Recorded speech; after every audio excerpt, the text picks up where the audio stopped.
চক্রবর্তীর পর্যটক কবিতাটা পড়ব। ঠিক আছে? পর্যটক মানে তোমরা জানো তো? কি বলো তো? তুমি বলো। পর্যটক। পর্যটক মানে কি?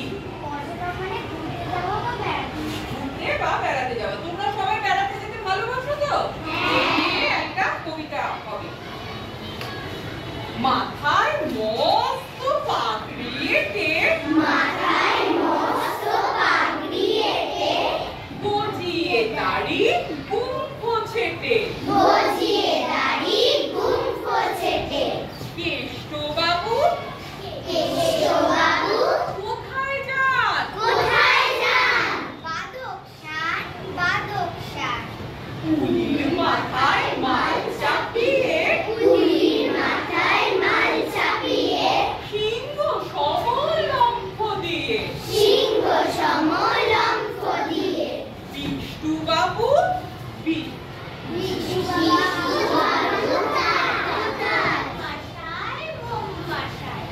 উড়িয়ে ধুলো মনের ঝাঁস, বল দুপুরে কোথায় যাস?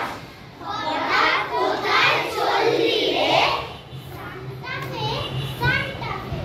সবাই এখন ছাড়ছে ঘর, কেষ্ট বিষ্ণু মহেশ্বর।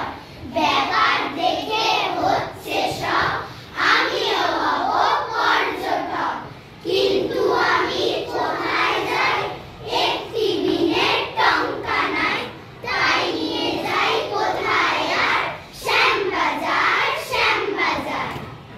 দূরের পাল্লা সত্যেন্দ্রনাথ দত্ত, শিক্ষান তিনদার তিনজন মাল্লা, চৌপর দিন ভোর দেয় দূর পাল্লা, পাল্লা পাল্লা। পারময় ঝোপঝাড় জঙ্গল জঞ্জাল, জলময় শৈবাল কান্নারা টাকশাল, টাকশাল টাকশাল। বঞ্চিত তীরঘর ওই চর জাগছে, বন হাঁস ডিম তার শ্যাওলায় ঢাকছে, ঢাকছে ঢাকছে। চুপ চুপ ওই ডুব দেয় পান বৌদি, দেয় ডুব চুপ চুপ ঘোমটার বৌদি, বৌদি বৌদি। ছপ ছপ কলসির বক বক শোনো গো, কুমড়ার পাকড়য় মন উন্মন গো, মন উন্মন গো।